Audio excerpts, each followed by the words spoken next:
to jump straight into it.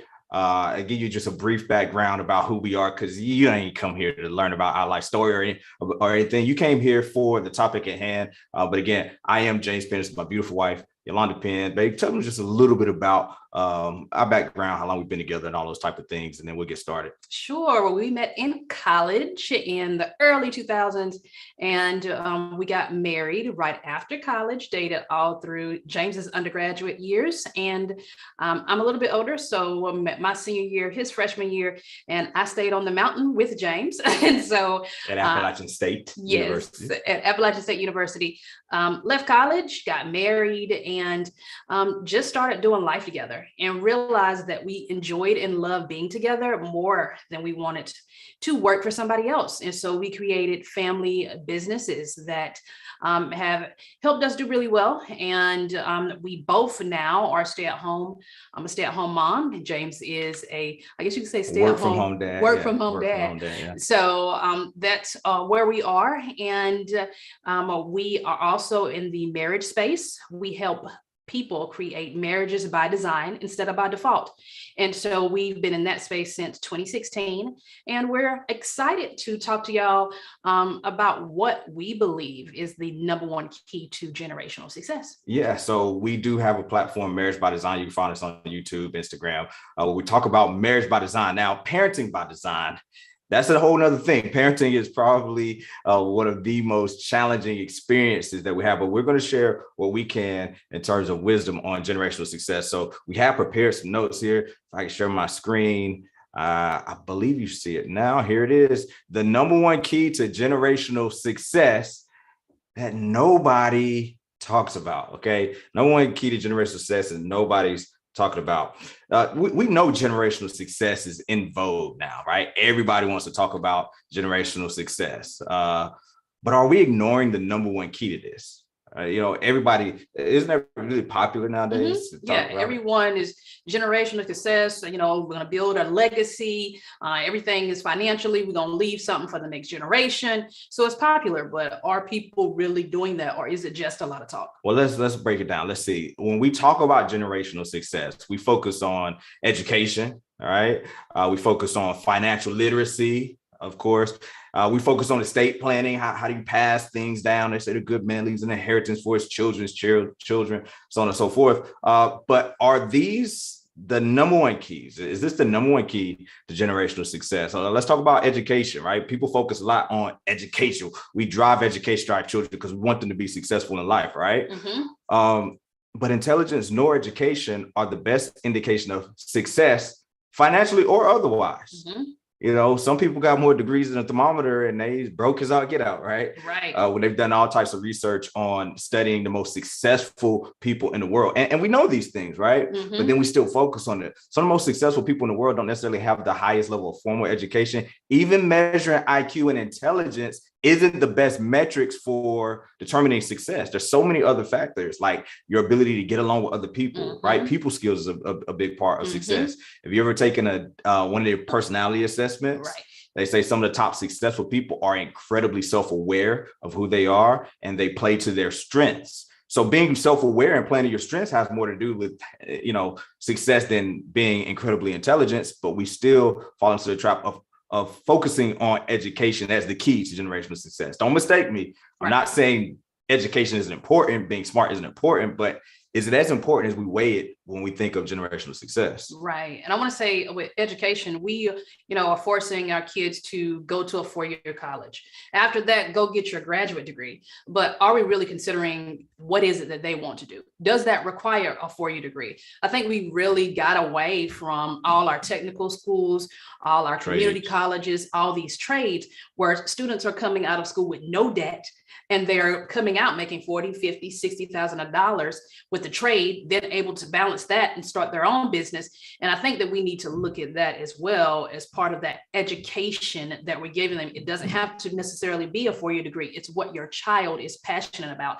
And also keep in mind, people spend all of this money. I used to work in education. They spend all of this money on these different degrees. And the average person is going to change degrees 6, 7 careers, not degrees, change careers 6, 7, 8 times. So a lot of times they're just looking to see that you've accomplished a bachelor's degree, that you've accomplished associate's degree. So I think we need to stop weighing so much on that 4-year degree and really focus on what the education is that they're learning. And some would argue, I'm not saying this, but some people would argue even that the 4-year university may be the biggest scam going nowadays with the rate of increasing tuition and student loan debt. You see it all over social media, but we still go down that path, right? We're talking about how much of a ripoff it is and how it's still going up, but we still are stuck in. It's something called institutional inertia. Once something gets institutionalized, it almost never changes. Right. So it's become institutionalized that the path of success is to go to college, even though we have a lot of things flying in the face. Again, we're both college educated. We're not opposed to our children going to college education, but again, it's just about balancing where it fits in. So let's talk about financial literacy, right? Well, if it's not education, then it's all about financial literacy, right? Well, focusing on money management isn't incorrect, but it's incomplete. Okay, focusing on money management isn't incorrect, but it's incomplete. You see people talking about, well, people should be teaching. They should be teaching in schools about how to balance a checkbook, about taxes. Matter of fact, I think Florida just came out as I think the first state that is now mandating financial literacy be a part of the curriculum, and everybody's applauding it, and that's cool. That's cool, right? But some of these things we say, oh, they ought to do this, they ought to do that. Well, it's not really their job. Right. Okay, if we look at the school system, they're not designed to make our children successful. Okay, so we have to really, if we're talking about generational success, we can't rely on somebody else teaching them financial literacy, because the job of the school system is really to create employees. Okay, you saw this happen through the Industrial Revolution, where you had the assembly lines and a need for mass production. You needed people smart enough, just smart enough to stay on task for 8 hours a day and do some simple tasks, but not so smart that they're going to cause you problems, right? And thus comes with the rise of the Industrial Revolution, the rise of the modern day school system. Okay, so yeah, Florida, they're teaching financial literacy now, but financial management in and of itself is only one part of financial success. What about acquiring, income, building wealth? Like, most people don't save their way to $1 million. I know some very, very, wealthy individuals, and I haven't met one of them. And I say, man, how did you do it? And they say, you know what? Here's the secret: coupons, right? So financial literacy is certainly important. And then also, even success, going back to, point number 1 here on education, is success is in quotes. Is success even all about our financial standing? That's one area of success, right. A metrics of success. Right. But is it all just about, finances and money? I don't think so. I think that we have to look at all different components of your life as being successful. Is your health successful? Are your relationships successful? Is your marriage or your children, are they successful? Instead of just looking at that one component, because we are, human beings that live several different parts of our lives. And a lot of times when you only focus on the finance part of it, all the other things do lack. And the biggest thing that your children will tell you down the road is they wanted your time. Right. They didn't care about the stuff that you were giving them. That was nice and it was trinkets for them, but it's going to get tore up. But they wanted your time. A good place to see that money doesn't equal success in totality is looking at Hollywood. Right? Hollywood. Look at Hollywood. You see a lot of people that are not well adjusted, not well rounded, and they have plenty of money, and they're on substance abuse. They're trying to sedate themselves through meaningless, promiscuous sex, or alcohol, or illicit drugs, or all kinds of issues, even up to suicide. Right. So are they successful just because we have finances? So we got to rethink some things of what's generational success. Finally, estate planning. Right. Listen to this: estate planning. And again, I got to keep reiterating, don't hear us wrong. We're not saying education is a bad thing, financial literacy is a bad thing, estate planning is a bad thing. We're doing all these things, but where's the emphasis, right? Only 30% of inherited wealth lasts through the next generation. Wow. Right? 7 out of 10 people who inherit wealth, they squander it in that generation. And guess what? Only 10% makes it through the second generation. Wow. Only 10%. Okay. So inheritance, we understand that a good man leaves an inheritance for not only his children, but his children's children. But an inheritance is what you leave for somebody. A legacy is what you leave in them. Okay, so let's maybe focus on leaving a legacy inside of our children, right? Giving them the tools equipped to be able to, most millionaires are self-made, right? So even if we are going to leave them some things behind where they don't have to start from ground zero, they can start from standing on our shoulders. That's excellent. But let's also equip them with the things inside where if it all went away, are they equipped as people to be able to continue generational success? True. Anything you add there on that? No. Okay. All right. So let's go. So if it's not all about education, it's not all about financial literacy, it's not all about estate planning, what's missing? What's missing? It's the focus on family. Okay. Right. We got to focus on family, namely marriage. All right. So consider the state of relationships today. All right. 64% of children in 2019 were from single parent homes. It's big. 64% is really big. That's over half of the children that you see on the streets on daily in America. Over half our children are from single parent homes. And then if we break it on down with the other races, 42% were Hispanic that were from single parent homes, and 24% were white from single parent homes. Those were the biggest majorities. Those are the races that we typically see. So why is ours the highest? Why is our community, our Black community, why are we the rising number of community people raising children without the mother and father in the home? Yeah. And, you can't necessarily automatically equate causation, but there's certainly a correlation. If we talk about the net worth of Black Americans juxtaposed to these other races, well, look at their family structures juxtaposed to our family structures. When you have 59% of Black mothers have children with multiple partners, because I know sometimes the argument is made, well, just because they're not married doesn't mean that, it's single, the father's not in the home. Okay. But if it's 59% of Black mothers have children with multiple partners, I know this polyamorous and, multiple partners thing is more popular, but I don't think most of them have both of the baby daddies in the house. So one of them doesn't have their father in the home, right? And we know the effects of fathers not being in the home. 85% of the prison population come from fatherless homes. We want to talk about, criminal injustice system. We want to fight back against that. Well, the number one key and tool to that is not political change. That's important, right? But it is combating fatherless homes, because yes, while we strive for continued political change, criminal injustice reform, so on and so forth, we still can control what we can control immediately by mitigating it by having the father in the home. 85% of people in prison come without having a father in the home, right? Single mothers, we want to talk about economic disparity. Single mothers are 600 times more likely to be in that says prison, but it should be poverty. 600% of single mothers are 600 times more likely to be in poverty than married mothers. Okay. So we can control if we are having a generation of single mothers, not right.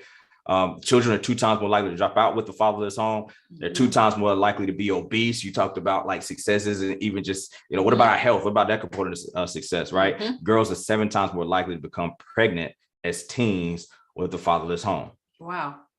All right. So I think if we're talking about generational wealth, generational success, I think it's very evident, very clear that we need more focus on family and marriage and teaching that to our children. Ask yourself the question, right? How much do you talk to your children about family structure? I'm sure you can go to a class of 5th graders and say, what are you going to do when you graduate high school? And all of them in 5th grade are going to say, I'm going to go to college. So we're talking to them about education, right? We're emphasizing, financial literacy. We're emphasizing for ourselves to, plan for passing something on. We're emphasizing these things, but we don't emphasize to our children preparing them to have success in their marriage and their family, right? So consider the state of relationships today, right? There's a constant gender war that's going on, particularly amongst Black folks. Yes. And it is definitely amongst us. You don't see on social media, you don't, find out that other races are having these gender wars or just back and forth with each other instead of coming together with each other. And it's truly sad because we're the people that need to come together. Our men and our women need to come together the most so that we can impact our community. Yeah, a lot of this comes from the straw man feminist attacks on masculinity, right? You had the feminist movement in the early 20th century, where white women were upset with their men because they were about to give blacks the right to vote before women, and white women said, "Wait a minute, you're gonna give Negroes, you can get the colored the right to vote before me." So they had their whole, fought for their women's right and women's suffrage and things of that nature. And then they brought black women into that when it had nothing to do with us, had nothing to do with our families. We were all catching hell. Okay. It had nothing to do with us, but they wanted to increase their numbers. So they brought black women into this and have us start to adopt feminist ideology. It's not just women nowadays. We have pandering men that have feminist ideology these days, right? And this idea, these straw man arguments like men rule the world. This is a bit of commentary from one of my social media friends, Eli Marcus. He says, men don't rule the world, right? We like everything's the evil patriarchy, right?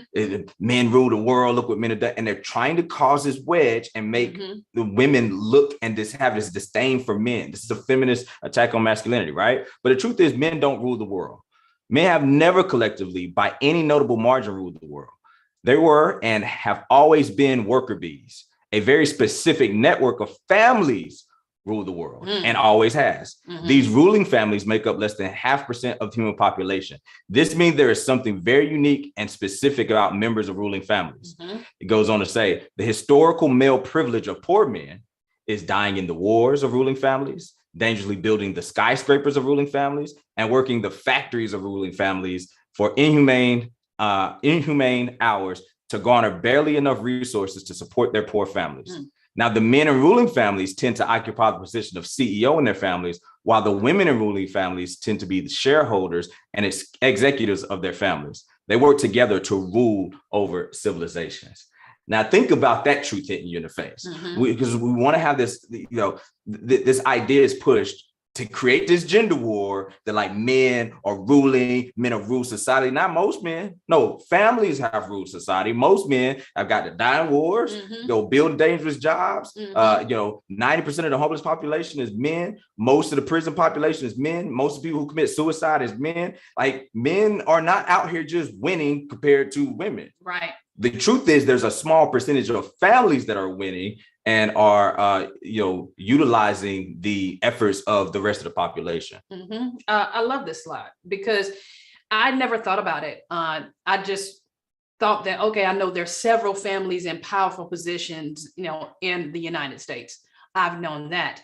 I've never thought, I really don't care if men rule the world or not. I'm more concerned about our family and our Black community. So I never really gave it any thought, but it makes complete sense. The families that rule the world still are, ruling all of it. It's not the patriarchy. It's not these other things. It's the 0.5% of the United States or the world, or however you want to look at it, that are ruling things. How do you get? How do I get? How do the pens get to that 0.5%?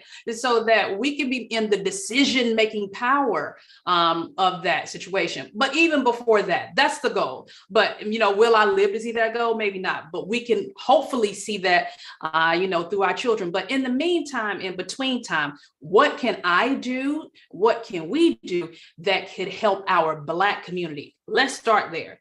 I think that's the key. Yeah. So true masculinity is the only protection for women. Okay. So we got to, again, get away from fighting each other because, femininity alone is nonsense. Masculinity alone is nonsense. It's these things coming together. Right. And we have to understand this. And this all goes back to looking at the state of relationships today. Right. There's a constant gender war going on. We see there's constant trauma in men and women. At least we're at a point now where therapy is something that is not as taboo and people are willing to talk about it. But the need for so much therapy, like, we've accepted that as norm now. We actually are applauding everybody should go to therapy. I believe everybody should go to therapy. Like, everybody that needs therapy should go to therapy.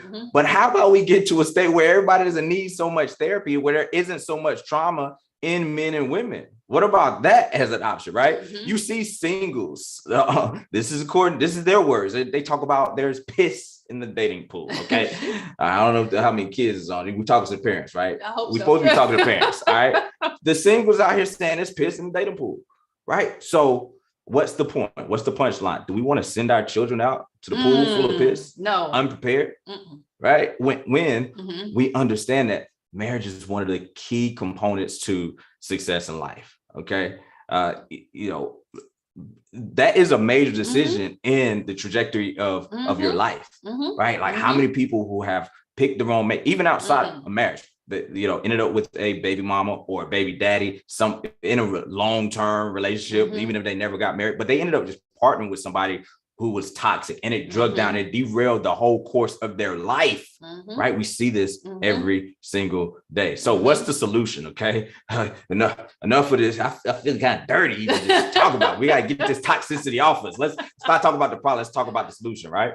What's the solution? It's very simple. Let's teach and prioritize marriage. Okay. Let's teach and prioritize marriage so we don't send out our children, right, to be baby mamas or baby daddies, to have fatherless homes, to be unwed mothers, to be deadbeats, to be one of the 85% of the people in prison that came from a fatherless home, to be dropouts, to be let's prepare them not to do those things. Okay. A lot of us can attest of how much different our life would have been if we grew up in a household, right, that we had a healthy marriage, grew up in a family with a healthy marriage. Like, how much better would some of our lives have been, right? Great. So marriage is the number one progenitor of legacy. And we're talking about generational success. Everybody want it. That's in vogue now. The number one progenitor of legacy is marriage, right? It's the foundational building block of community. We like to talk about Black community. Truth be told, there is no Black community, right? The community is, whoever you're involved with, okay? And so we do have this desire for us that we want people that look like us to have a healthier ethnic image. We want us to have more success. Why? Because when you see somebody, before you know their ideology, before you know their alignment, before you know their religion, you know what color they are. Right. And so it is helpful for us that our ethnic image is raised, and that's raised by us actually creating this community that we always talk about, the Black community. It's like, how about let's create it? Yeah. And let's make sure we note that the community is a mother, father, and children. A lot of times, we have people talking about community and they're saying that, it's just a tribe or different things like that. But we need to really specify what the community is. Yeah. And we're going to break that down for you as we get into the how-tos of marriage, right? So the most marriage is, why is the number one progenitor, and it's the foundational building block, it's the most underemphasized area of generational success. Remember, we talk about education, financial literacy, and estate planning. More than that, it's the number one key to generational success. So let's talk about some keys to preparing your children for successful marriage. Okay. Now we're going to get into the good stuff. Okay. Now we're going to get into the good stuff. Three simple keys. Okay. Number one, prepare them to marry young. Wait, somebody passed out. Right? Prepare them to marry young. Okay. Now some of this stuff I should have prepared. You should have. Somebody passed out. Listen. If everybody agrees with you, you're probably wrong. If everybody agrees with you, you're probably wrong. And if it's common, like some of this stuff is going to feel and sound counterintuitive, but we're going to break it down for you, because if we keep doing what we've always done, we keep doing what the masses have talked about and what most people are doing. Like, most people aren't marrying young. People are getting married older and older, right? And 35, 30s is the 20. No, it's late 20s now. I think it's probably around 28, where it used to be around 23, 24, right? But that's the average. But how's that working out for us? All right, so we'll talk about, marrying young. We're big believers in young marriage. Okay, now it would be irresponsible to just say, hey, go out here and get married young to the average person right now. But this isn't an average conversation. Okay, we're talking about generational success. So yes, for the average person, the average young person in this day and age to go out there and get married, it would be a horrible mistake. Agreed. But we're not talking about average people. You're not here because you want your children to be average people. You're here to learn about generational success. So that makes you above average. So we have to do some above average things. Okay. We're gonna talk about preparing them to marry Chase. Okay. We're gonna talk about that. And then we're gonna talk about preparing them to marry with your involvement. Okay. So let's talk about young marriage. Why is young marriage so important, right? Because this minimizes trauma and baggage. Talk to them about all the baggage that people pick up when they go out here, delaying marriage. They're eventually going to get married and they delay it. Like, this is where a lot of the trauma and the baggage comes from. I think the trauma that is most predominant is racking up so many different sexual partners along the way, and the mileage that puts on your body and on your mind and on your spirit and on your heart. And you carry that trauma into the next relationship. You carry that trauma into the next relationship. So you have this emotional tie that you've had with this, male or female in the last relationship, and you think the next person is going to behave this way. And so you're carrying all of this drama, trauma, all of that stuff along with you. And then after several partners in, and now you're in your late 20s, early 30s, let's get married. Let's, whoever that person is that you think that is the one. I put the one in quotation marks because we don't believe in the one, but whoever that person is that you think is the one, now let's settle down and get married. But I've never dealt with that trauma, that drama that I've had from my teen years all the way up to my 30s. And now I'm taking all of this junk into a marriage. But the solution that people come up with is, well, this is why everybody needs therapy. Wow. And we applaud. We go to places and people say, hey, I'm a big proponent of doing that. I did therapy before I got married, and everybody applauds like, oh, that's so awesome. And it is if you have it. But again, what if the solution isn't go through your 20s and your 30s even potentially and create a lot of baggage and trauma? And then what if the solution isn't do that and then get therapy for it? What if let's try to minimize the amount of baggage? Because a lot of people have enough baggage and trauma from childhood that they might have to deal with, let alone taking it into making bad decisions as adults. So, people say, well, you got to find yourself, find yourself. A lot of times what they're finding is a bunch of mess. When you leave people, young adults, up to their own devices to go find themselves, they find a bunch of mess. In a hot spot where a bunch of other young people are in college just doing willy-nilly and what they want. I'm convinced that exploring is code word for going to jack my life up. Yeah. I want to explore. Have you heard anybody that adopts this mindset about exploration, going to explore, and they don't end up coming on some things that really aren't giving them the healthy outcomes, right? You end up finding a lot of mess. And so being young and messy leaves a lot of people old and bitter. Oh, wow. Being young and messy leaves a lot of people old and bitter, okay? So we want to minimize the amount of trauma and the baggage that people have by, if you're going to find a suitable mating partner early and build with them, right? This also increases loyalty. So you see, particularly with men, with men of value, men who are of high caliber, high performance, a lot of times they achieve a lot of their results prior to partnering with someone.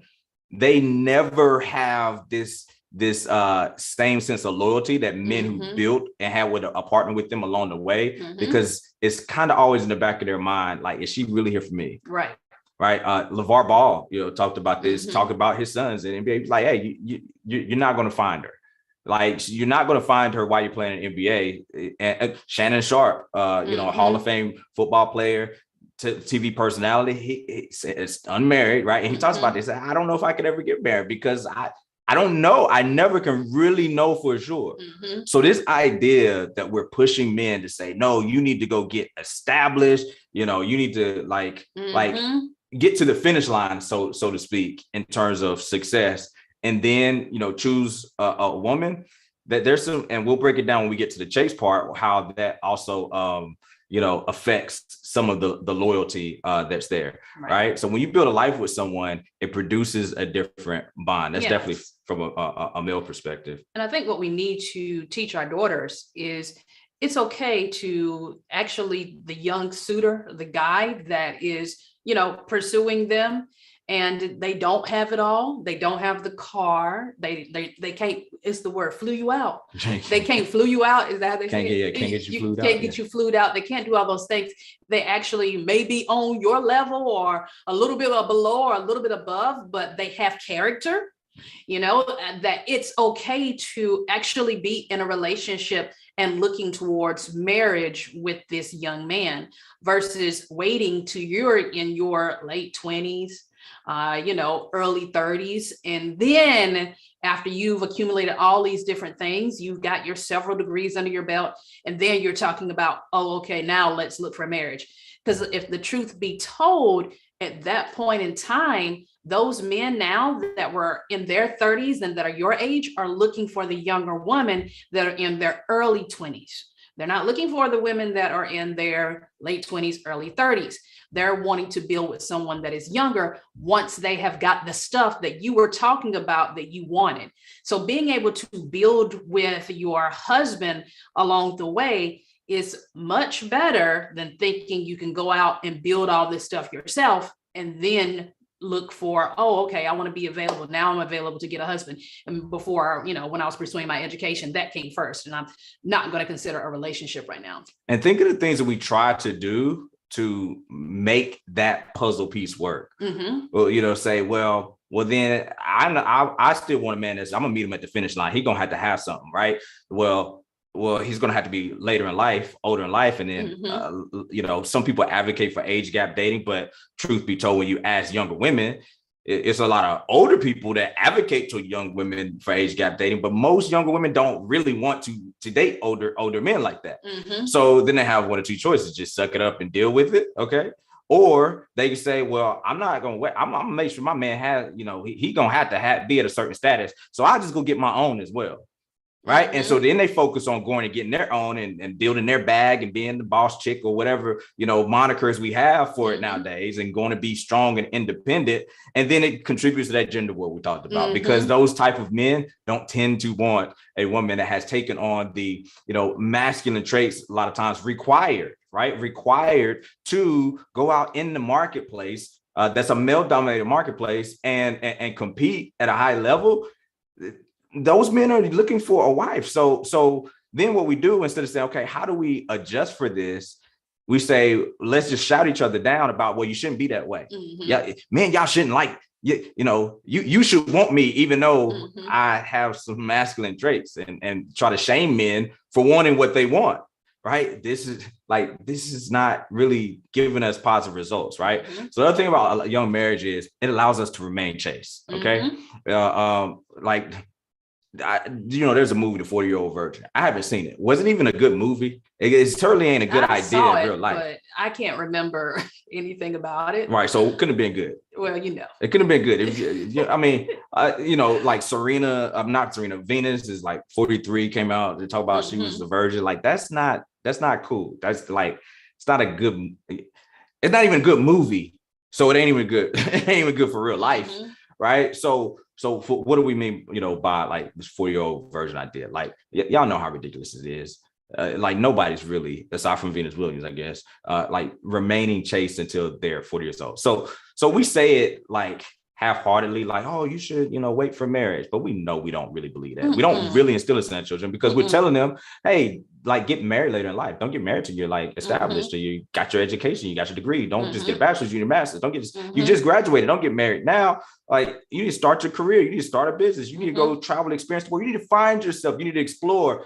What we're saying is suck all the goodness out of life, because once you get married, it's all downhill from there. Right. So don't get married till you're 30, 35, but wait till you're married to get to have sex. We know we're lying. Right. And they know that we don't mean that. We know if we're telling people to wait till later in life to get married, they're not going to be chaste. It's not going to happen. So I wouldn't expect it to. It's a physical need that men and women both have at different levels. So you're asking me to suppress once I become of age where I'm able to feel this physical need and want to move on this physical need, and I'm mature enough to do that. You're asking me to suppress that for decades. Right.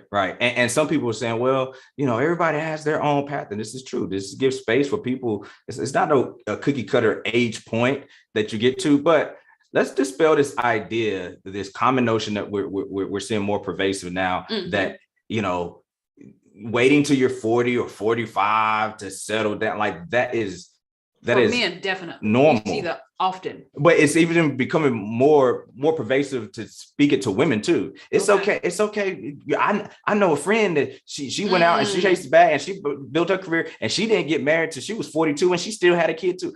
So we're talking about this one needle in the haystack. We're talking about these exceptions more than the norm, right? We know that's not the norm. And, well, you know, why y'all pressuring? I hear this sometimes.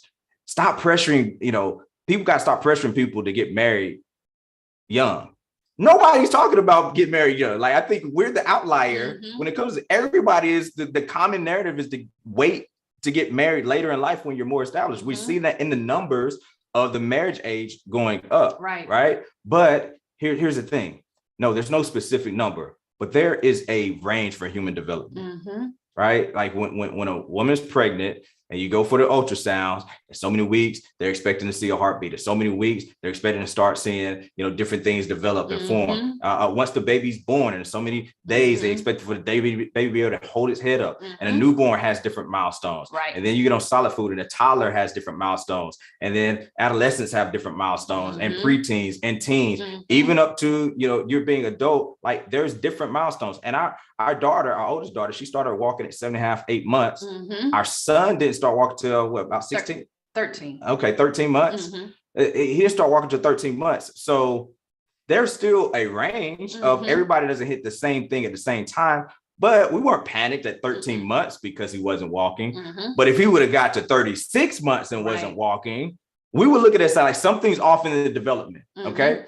So, like, us trying to pander and pacify people who have gotten to this whole full-grown adult age of 35, 40 years old and haven't been matured enough to make full whole-grown adult decisions like partnering with somebody for life. Because truth of the matter is, we're not meant to be on this journey alone. Like, there's something that we have to look at there if we're talking about generational success. All right. So marrying young, we talked about, this is going to allow you to be chaste, which is point number 2, like chaste marriage. Okay, we're equipping our children for generational success by having intact families. Families are the biggest progenitor of legacy. So when they marry young, not only can they build with somebody, but they also could actually have a real possibility of remaining chaste. Why is this important? Great question. Glad you asked. Right. In the 2010s, 5% of women were married as virgins compared to 21% in the 1970s. A woman was 4 times more likely to be a virgin getting married, right, in the 70s versus in the 2010s. Now, why is this important? Only 6% of virgins face divorce in their first 5 years of marriage, opposed to 20% of all others. That's a big number. Yeah, it's a significant difference, and you know, particularly, you know, amongst I had to say it, amongst African-American women have some of the most atavistic mating habits when it comes to disqualifying partners just because of sex.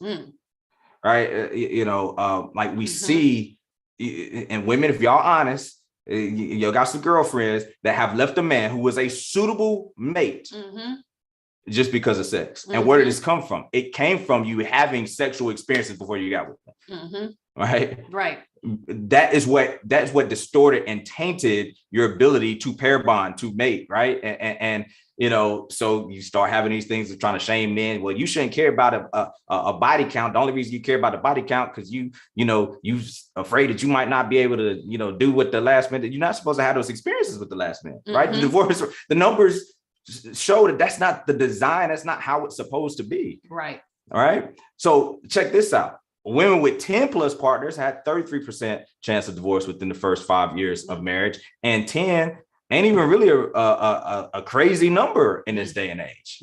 Right? If you wait, I mean, if we wait to 30, 35 years old, 10, it's some women that end up having 10 as they're out there exploring, going back to exploring, finding myself. I want to know what I like.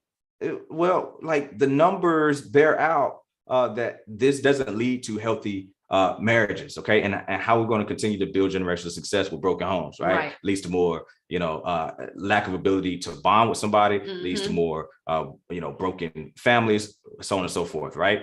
But men imprint as well, okay? Men imprint as well, but we do it differently.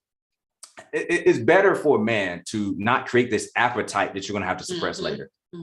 So, like, men, your being as chaste as possible, preferably being even a virgin when you're married, because you got married young and you just experienced one woman. You don't create this insatiable appetite that you have to try to cut off once you get married. And again, when you combine this with the fact that if a woman was willing to build with you before you had this great deal of success, and you have this different level of loyalty, and you haven't had all of these imprinting and expressions, like what's the level of fidelity and the loyalty that you have, and the amount of, avoiding infidelity that would be there for a man when he takes that path. Right. So number 1, young marriage. Number 2, chaste marriage. Okay. And then number 3, all right, we said, like, prepare them for family involvement. We said it that way because we didn't want to just drop this word on y'all. If y'all still here, congratulations.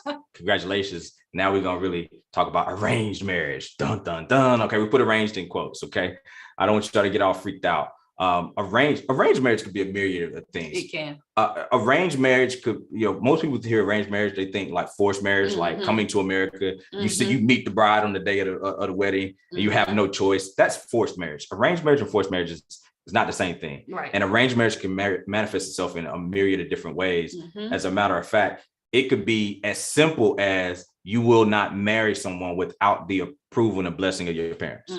That technically can fit the mode of arranged marriage. Now we have, some other parameters that we believe in, and it's not even that much of a foreign concept either. It's not, because, in the 60s, in the 50s, and somewhat in the 70s, if your family and you were dating or suiting or courting, I loved it that they called it courting, because it gave you this feeling of the guy came to the lady's house and he met her dad, her mother, all these different people. But even before that, if a young woman came home and she was talking to her dad, talking to her mom, and she was like, this Smith boy, on the other side of the track, he likes me. The parent already knew, because there was community. The parents already knew that, oh, yeah, I know his mama Donna, and we rock with them. And so, yes, he can come on over. Or they were like, no, we don't deal with the Smiths. I'm sorry, but you can't see him. And her little heartbroken self, but I like that boy. She gonna go to her room and cry, but she gonna listen to her daddy. And she gonna let him know, well, my daddy said we can't date. And so we've got so far away from that to where now people just making their own decisions, 18, 19, 20 years old, versus getting any input from their parents. It's incredible. It's called pedigree. It's called pedigree. Like, we need to know what stock you came from. No, we don't mess with those people. Right. People who breed dogs are more concerned about the pedigree of the dog they will let their dog breed with than we are concerned about the pedigree of who we're going to let our child mate with for life. When we know that who they select as a mate for life is critically important to their success. Yes. Think about how crazy that sounds, right? Dr. Alden Tart, he said this. He said, I give a ton of advice to couples. However, to be honest, marrying well makes everything easier. Marrying someone who is already generous, kind, resilient, loyal, a good communicator, loving, growth-minded, etc., prevents 95% of issues. Pick wisely and be great before you marry. I like to be great before you marry, because I think a lot of times we don't work on the personal development aspect of it until, there's trauma, whatever else. My 13-year-old, we do affirmations every day. My 13-year-old is reading books that I wish I would have read when I was 13 years old. So think of the head start that she has, in her personal development versus someone that's going to wait till they get into their 20s or their 30s and going to start personal development there. It is great and fine. Our children should be reading. We're talking about, legacy and different things like that. Let's bring some stable-minded young people to the table that are working on personal development so that they can, when challenges come, because challenges will arise. When those challenges hit, so that they can deal with it and be able to communicate through that, versus, going and talking to their girlfriends and talking to their, guy friends, and them feeding them up with some trash and affecting their marriage. Or getting on social media and trying to get advice from strangers, right? Marriage is less about doing the right things and more about being the right person. Everybody looks for tactics and little secrets, and there's a place for having some tools to, deal with challenges. But when you're just the right person, that's going to, again, thwart 95% of the things before they even come up, right? Frederick Douglass talked about it's easier to build strong children than to repair broken men. Again, preventative maintenance, right? The best time to repair your roof is while the sun is shining. An ounce of prevention is worth a pound of cure. Let's hit some of these things before they come up, all right? When we talk about arranged marriage, okay, man, I know we probably down to 3 viewers, okay? And I think we just lost 2 of them. Women are not suited to vet for themselves, right? Just bottom line, they're point blank, they're not suited to vet for themselves because they tend to choose driven by their emotions. So true. I know I had, little romances or whatever, high school and early college before I met James. What? And they were horrible. Why? Because I was choosing for myself. And I can remember one particular guy, my freshman year, just running game all throughout. What's his name? I came from a sheltered place, and I thought that I was doing a good job. He hit me with, he's a good guy and all these different spiritual development things. And none of it was true. But guess what? I was all emotionally involved, all goofy, all feeling, all writing, his last name in my notebooks, like something was going to happen there. And I didn't take him. He was never vetted by anybody. He was never vetted by any man in my life. I'm up in the mountains, just doing my own thing, just willy-nilly, just making my own decisions. And, trying to base that on how I feel. And so that caused a lot of trauma that I had to get over. And I'm crying and heartbroken and lost a lot of weight and got to go home. And my mom was like, what's going on? And now we going to a counselor and getting on medication because I can't eat all this stuff because the guy wasn't vetted. The guy wasn't vetted.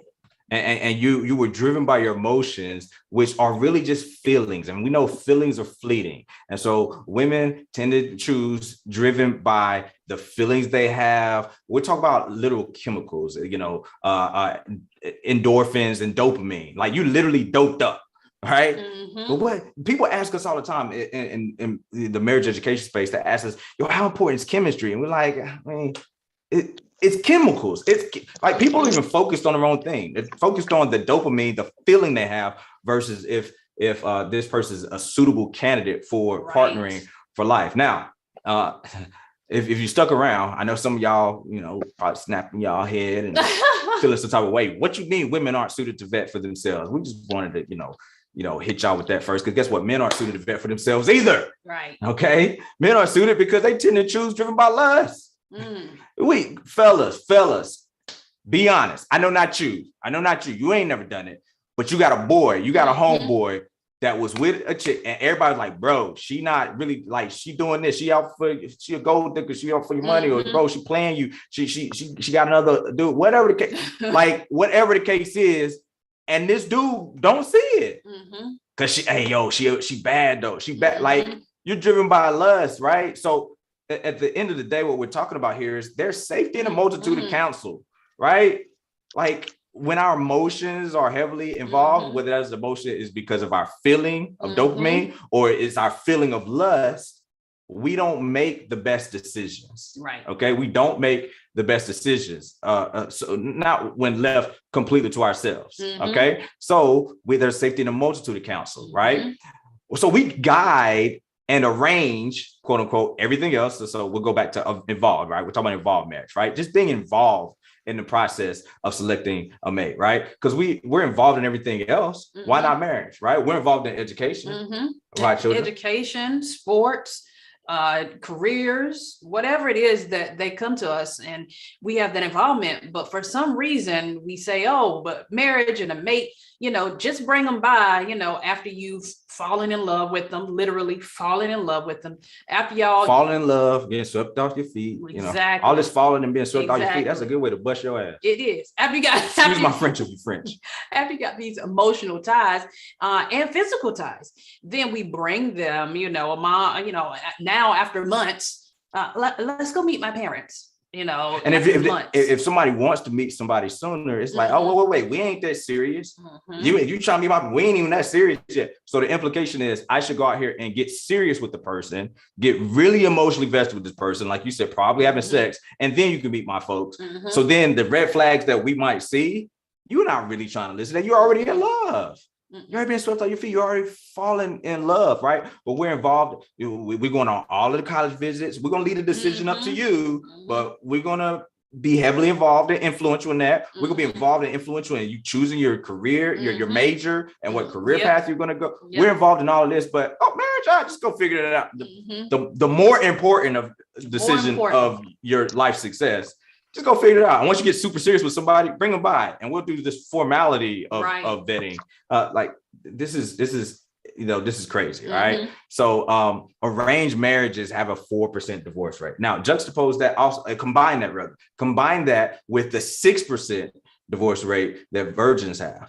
So now if you're talking about getting married young and chaste and with your parents' involvement, what type of outcomes will we have? Solid, right? I mean, just that is you building and starting a very solid foundation. They talk about, building a house, you want to start on a solid foundation. If you don't, it's going to crumble. But how solid is that? And we're not saying once they get married, the parents aren't involved anymore. So that still is there. Yeah. So we see now even people that are 30, 35, 40, 45 years old, listening to marriage information and like, wow, this is so good. I wish I would have known this when I was young. I wish I would have known this when I was young. Why not give that gift to your children, to your offspring, instead of letting them go out there and try to figure it all out? So we want our children to start on our shoulders, right? Standing on the shoulders of giants when it comes to the income, gaps that we've closed. But the relationships gaps we close, we want them to start at square zero and go figure it all out by themselves. That makes absolutely no sense. So, for the path that we're choosing for arranged or involved marriage, it's not forcing our children to, we're not gonna go out and just pick somebody for them, but we're aligning ourselves with families that also have similar worldviews, right? Because if you have similar worldviews and personal development and the pedigree of where they're coming from, so they have a pool of candidates that we already know. We know they people. Again, this is not such a foreign concept, and that's a way to be involved and help arrange the marriage of your children. So listen, we want to kind of wrap things up here, talking about family mergers, right? We started talking on this, family mergers. True generational success is produced, built, and sustained through family mergers. This is what the village truly is. Right. And we've seen other people do it. I remember seeing years ago, but when we were first getting started, and James and I got involved early on in an opportunity where we had mentorship from other couples. We had 3 Black couples that mentored us, and the amount of knowledge we learned, the marriage that they had, which we looked up to, and I was able to go to the ladies when I was dealing with stuff and get phenomenal advice on how to move. But we also saw where other couples in these different groups were combining and creating family mergers to the point of, hey, I might not necessarily be fully 100 completely % in love with this person, but there are characteristics there that I like. There are characteristics there that I can date and grow to love. Am I saying that's the case, that it has to be for everybody? I'm not saying that, but I think that we've put this love stuff on a pedestal and all these feelings and all these different things that we feel like you have to have in order to move forward in marriage. Oh, he don't make me feel that way. He bringing everything else to the table. I mean, literally everything. Oh, but she don't look, she don't look exactly how I want her to, but everything else is there on the table. But because of these emotional responses and feelings that we rank above everything else, then we're, not drawing and making these family mergers. And we saw it. And guess what? They are still married today. This new love concept is a new thing. It really is new. This romantic idea of love is Roman antics. That's exactly what it is. It's Roman antics. Okay. Mm-hmm. And I wouldn't have such an issue with it if it was yielding positive outcomes and results. Right. Because when people are doing it about best out love and my feelings, like a lot of times they're still ending up because they ignore the red flags and he's in divorce and hating another person, but you chose based off of love. So why not maybe try something else? Because the truth of the matter is toxicity tastes good. Okay. We've all seen and aware people who were in toxic relationships, and it was just something about that toxicity that they kept going back to it. It felt good and it tasted good, and they started to misidentify even that as love. Right. And so we don't want to, fall down that path, because when we actually start to come together and merge families, this is what the village really is, right? There's this concept out here nowadays where we're trying to even replace fathers with the village. Okay. Black Lives Matter initials, statement on their website is gone now, but when you put something in there, it lives forever, right? They changed it, here over the last year or so, but it talked about dismantling the nuclear, family, and it affirmed everything from, queer to mothers to children to parents to trans women. And we see everybody's all up in arms about this male athlete who just won the women's NCAA swimming championship. Everybody's up in arms about that. But, we were okay with them wanting to dismantle all of that and affirm trans women and affirm this and affirm that. You know what was noticeably absent?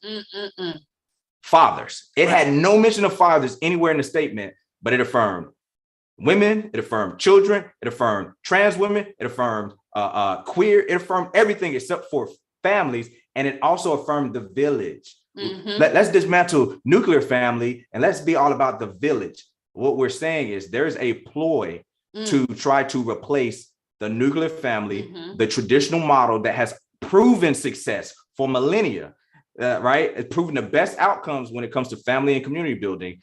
They're trying to replace that and replace fathers with the village, meaning we can have all types of alternative lifestyles as long as we have a village of people, a village. No, here's what the village really is. The village is husband, wife, children. Oh, husband, wife, children. My son's a suitable candidate. You know our pedigree. Your daughter is a suitable candidate. We know your pedigree. How about when we come together and they get married, now we can be a village. We're a tribe. We can actually merge our families because remember Elon Musk's post, ruling families rule the world. Powerful families. It's not men or women. It's powerful families. So when your family's powerful, my family's powerful, and we come together, like, we see examples of this, the Kushners and the Trumps, right? Might not like them, but they got power. They merging their families together. They're not just letting people just go out there and figure it out on their own, right? So here we're gonna end with this, right? It's all in the wedding. We got so much symbology, right? And Black folks, we love symbols, right? We love representation. We love what things represent in the symbols. But what about this, right? You see at weddings, I've seen these signs before, right? Where it says, "Choose a seat, not a side. We're all family once the knot is tied." That's a cute little poem, right? Hey, it's like, what side's the bride side, the groom side? No, choose a seat, not a side, because once the knot's tied, we're all family, right? But do we actually live this out? Let's look at the wedding symbols, right? The man is first supposed to ask for the permission to marry the daughter from the father. He's supposed to ask the father's permission. May I have her hand in marriage, right? The father gives the daughter away, walks her down the aisle, gives her away. The bride wears a white dress, okay? And they make vows before their God and their community, their family, the other friends, people that are part of their community, and they're presented to the community that is supposed to support them. These are all symbols, right? but symbols are supposed to have something that has a meaning behind it. It's supposed to be backed by something. Right. The man asking for permission, if it even happens nowadays, it's just a formality. You see fathers, you see these wedding shows, marriage shows where, they're, married without meeting or all kinds of different stuff. And they'll ask to, they'll meet them and have one conversation and say, well, yeah, man, I give you my stamp of approval. Like, what? The point of him asking you was he was supposed to vet you, right? You were supposed to vet that man and like game recognized game. Right. Men are going to sniff out the BS of other men before a woman would. Bring me the boy. Bring me the boy. If a boy got interested in one of my daughters, bring me the boy. So it's not going to be this format. So let's walk that out, right? What about fathers giving their daughters away? Who gives this woman away? There's walk her down the aisle. I'm giving. Why am I giving her? Because she has been under my protection, my provision, and my leadership, right? For these last 18, 20, 22 years, however old she is, right? She's been under my provision, protection, and leadership. And you're going to take my last name off. My name that gave her this, 20 years of shelter, this 20 years of protection, this 20 years of provision, this 20 years of clothing, this 20 years of leadership and guidance and being a well-adjusted adult. My last name did that for her for the last 20 years. So for the next 60 years, if you're going to take my name off and put your name on and I give her to you, then you better provide that same level of thing. This is important, right? The bride wears a white dress. No, I mean, that definitely in today's modern society has become a formality. We all know the white dress was a symbolism of purity. And now, it's really become like a gâché, a little meme. You watch these different wedding shows and the woman walks down in white. All the older women are like, why she got on white? Because it meant something back then. It meant something even to the point where a woman that had sex before, she did not walk down that aisle in white. She had that off-white on. It was that cream color. close to white. Mother of pearl. But it wasn't white. And so that was another symbol. All right. They make vows before the God and community. Okay. Not just some poem about how much they love each other. By the time y'all get to this point, we figure y'all probably like each other. Right. It's supposed to be for better or worse, for sickness and health, for richer or poor, right? And you can stick through those things again when you have all those components we talked about of being younger, having your parents' involvement, being chaste. It's going to help you get through better or worse, for richer or poor, for sickness and health, right? Being faithful, forsaking all others. When you have, watch this. Those were such good vows. Forsaking all others, right? Because there's some men out here that feel like like they would never mess with a married woman, right? Another man's wife. Like we had a certain level of respect. But even if she's not married yet, if she's going to be married one day, you're still messing with another man's wife. Wow. Okay. Right? Right. And so you can forsake all others before you even get married as well. Okay. And then they're presented to, turn around and we present to you Mr. and Mrs. James Penn. Yeah. And then there's supposed to be a reception and there's toast and everybody says speeches and it's supposed to be the family coming together. And now, because it's ideally a young couple that's chaste and has been parents' involvement, it's not, now go out there in your early 20s and good luck till you be successful. No. They should have the support of this actual family merger, this community. Hey, we got a young, fragile couple here, right? And this may feel, some people might feel like this is ammunition against young marriage. See, they're fragile. Well, guess what? An older married couple is fragile too. A marriage can be fragile in the beginning.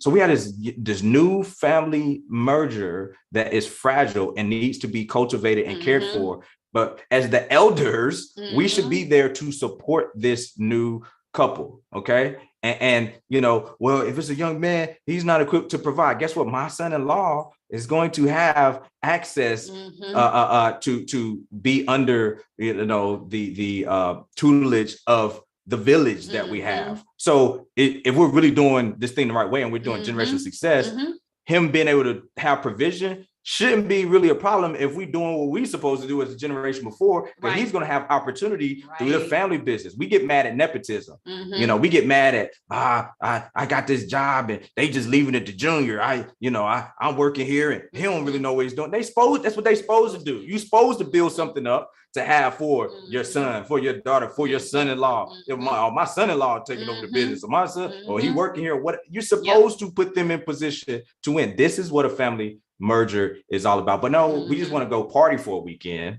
you know, do some formalities, walk down the aisle, say some cool stuff, do some toast, put our little cute sign up, choose a seat, not a side. We're all family once the knot is tied. No, we ain't all family, because as soon as this weekend is over, you went to plenty of weddings that as soon as the weekend was over, all of the cake was devoured, all of the wine was drunk. You just went on about your business. You had no involvement in supporting this couple going forward. So let's live the symbols. The key to generational success is marriage and family. This is a thing that nobody's really talking about. Gosh, I know we got a lot. Hey, you got any closing thoughts or commentary? Good. I think it's wonderful. All right. So we appreciate y'all hanging out with us.